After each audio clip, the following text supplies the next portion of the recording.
जय श्री राधे कृष्ण साथियों। मैं भी कृष्ण ज्ञान सहारा चैनल में आपका स्वागत करती हूँ। कैसे हैं आप? आपके अच्छे स्वास्थ्य और सुखद जीवन की मंगल कामना करती हूँ। आपके और अपने इष्ट देवों को कोटि कोटि नमन करते हुए, बड़ों को प्रणाम करते हुए वीडियो प्रारंभ करते हैं। साथियों, आज मैं बात कर रही हूँ सकट चौथ की। सकट चौथ जो कि एक बहुत ही शुभ योग में है, सौभाग्य योग है। इस पर हम ऐसा क्या एक अचूक उपाय करें कि हमारे सारे संकट टल जाए। आज की वीडियो में इसी से संबंधित जानकारी लेकर मैं आपके बीच में। तो चलिए झटपट वीडियो प्रारंभ कर लेते हैं। लेकिन उससे पहले चैनल पर नए आए हैं तो चैनल को सब्सक्राइब जरूर कीजिएगा और बेल आइकन का बटन जरूर प्रेस कीजिएगा, जिससे आने वाली वीडियोस का नोटिफिकेशन आपको मिलता रहे। मैं बात कर रही हूँ सकट चौथ की। माघ माह के कृष्ण पक्ष की जो ये गणेश चतुर्थी आती है, इसको माघ चतुर्थी, सकट चौथ या तिल चौथ के नाम से भी जाना जाता है।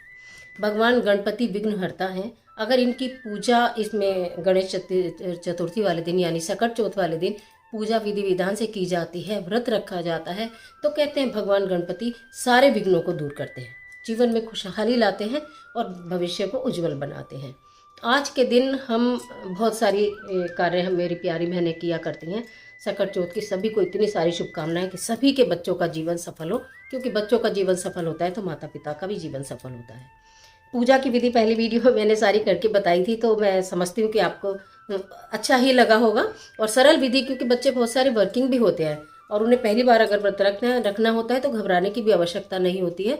अगर आपके यहाँ व्रत रखा जाता है तो ज़रूर व्रत रखिए। फलाहारी रखा जाता है फलाहारी, भोजन का रखा जाता है भोजन का, और नहीं रखा जाता है तो ना रखें पर सात्विक भोजन ग्रहण करें। और अगर पहली बार व्रत रखें तो थोड़ा बहुत जूस फल इत्यादि आप लोग लेते रहें। अब मैं आपको ये बताऊंगी कि आपने पूजा कर ली, जो भी आपने भोग लगा लिया। आपने देखा होगा वीडियो में मैंने 2 सुपारी और 2 छोटी इलायची रखी थी, यानी कि हरी इलायची। उनका क्या करना है? भगवान श्री गणपति को 2 सुपारी और 2 हरी इलायची आप अर्पित करेंगे। पूरी पूजा करेंगे उसको, या तो पीले कपड़े के ऊपर छोटे पे रखेंगे या एक चांदी की डिब्बी ले लेंगे।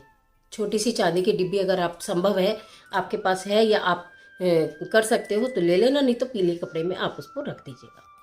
अब वहाँ पर वो रखकर सर्व कामना, मतलब मैं बताती हूँ कि जैसे आपको ऐसा लगता है कि हमारे व्यापार में तरक्की नहीं हो रही, ठीक है, नौकरी में प्रमोशन नहीं हो रहा है, धन की प्राप्ति नहीं हो रही है और हमारे घर में बरकत भी नहीं हो रही है, उसके अलावा आपको ये तो 2 जो मैंने बताए, छोटी इलायची और 2 सुपारी तो आपको रखना है। ये इन चीज़ों के लिए काम करेगी, मैं बताऊंगी कैसे करना है। और उसके साथ ही आपको घी और गुड़ का भोग लगाना है। मैंने आपको अपनी भोग की थाली में घी और गुड़ दिखाया था, तो घी और गुड़ का भोग भगवान गणपति को लगाना है। उस घी और गुड़ का क्या करना है?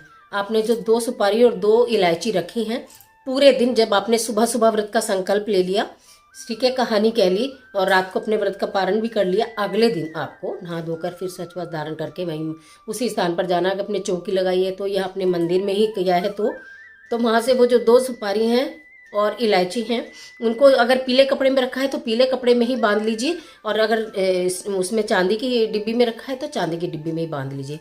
अपने घर के धन क्षेत्र में रखिए, ये अपने व्यवसाय की स्थल पर रखिए। ये आपको ऐसा लगता है कि मेरी नौकरी में प्रॉब्लम है, तो आप अपने जहाँ आपका ऑफिस है वहाँ कोई आपकी ड्रॉ होगी, उसमें भी आप इसको संभाल कर रख सकते हैं। अगर आपके पास लॉक है कि आपको लगता है मैं ही खोलूँगा जाके, आपका कोई केबिन है या फिर कोई ऐसी चीज़ है तो उसमें रखिए। अगर आप जैसे मतलब अपना काम ऑनलाइन करते हैं या आपका डोर टू डोर का काम है, सप्लाई का काम है, किसी भी चीज़ का काम है, तो आप अपने बैग में रख सकते हैं या अपनी बाइक में किसी एक स्थान पर उसको रख सकते हैं। ये आश्चर्यजनक रूप से काम करता है। इसको रखिए, कुछ नहीं इसका बिगड़ेगा। अगले साल फिर सकट चौथ आएगी, तब इनको आप किसी प्लांट के नीचे गाड़ कर फिर नया बना लेना। पूरे 1 साल इसको ऐसे ही हम रखा रहने देते हैं। अब मैंने जो घी और गुड़ का भोग बताया है, वो बच्चे जिनका पढ़ाई में मन नहीं लगता, वो बच्चे जो माता पिता का कहना नहीं मानते, क्रोध करते हैं, वो बच्चे जिनको नौकरी में दिक्कत आ रही है, प्रमोशन नहीं मिल रही है, या वो बच्चे जो बीमार रहते हैं, उन्हीं सभी बच्चों के लिए ये काम करेगा। आपने घी और गुड़ का भोग लगाया, भगवान गणपति को घी बहुत प्रिय है और मीठा तो उनको प्रिय है ही है। जब उनको भोग लगा देंगे उसके पश्चात आपका अगर बच्चा आपके पास है, आपका कहना मान सकता है, तो आप वो मंदिर में ही घी रखेंगे और प्रतिदिन उस घी में से छोटा सा तिलक आप अपने बच्चे को लगाएंगे, अगर बच्चा लगवा लेता है। अगर आपका बच्चा नहीं लगवाता है तो वो जो गुड़ है वो तो बच्चे को खाने में आप यूज़ करें, थोड़ा थोड़ा थोड़ा रोज किसी भी तरह उस बच्चे को खिला दीजिए, ठीक है। और अगर बच्चा तिलक नहीं लगवाता है तो फिर आपको घी भी बच्चे को खाने में ही दे देना है, मीठी चीज़ में ही डालकर दे देना। और ये आपको लगता है मेरे बच्चे को कुछ मिठाई पसंद है, तो घी और गुड़ मिलाकर और साथ में और चीज़ें मिलाकर कोई मिठाई बनाकर बच्चे को खिला दीजिए। और तिलक लगवाए तो अति उत्तम रहेगा। पता है यहाँ पर जब तिलक लगेगा ना भगवान जी के भोग का, बच्चे का मस्तक दुरुस्त हो जाएगा। मस्तक दुरुस्त होने का मतलब बुद्धि ठीक हो जाएगी, बुद्धि काम करने लगेगी, बुद्धि तेज हो जाएगी अगर वो लगवा ले। अब मेरी बहनें कुछ बोलेंगी कि बच्चे तो बहुत दूर रहते हैं, कोई बात नहीं, आप जब भी पूजा करेंगे, देखिए इस तरह की जैसे सकट चौथ की पूजा है या होली अष्टमी की पूजा है, आप अपने बच्चों को उसमें शामिल करिए, चाहे वीडियो कॉल से शामिल करिए, ठीक है। और उसके पश्चात आपको ही लगता है कि हम इसे घी और गुड़ नहीं खिला पाएंगे क्योंकि हमारा बच्चा दूर है, तो कोई बात नहीं, अगर बच्चा दूर है आप नहीं खिला पाएंगे, लेकिन भोग जरूर लगाना और फिर परिवार में बाकी सब जन उस भोग को खा लें।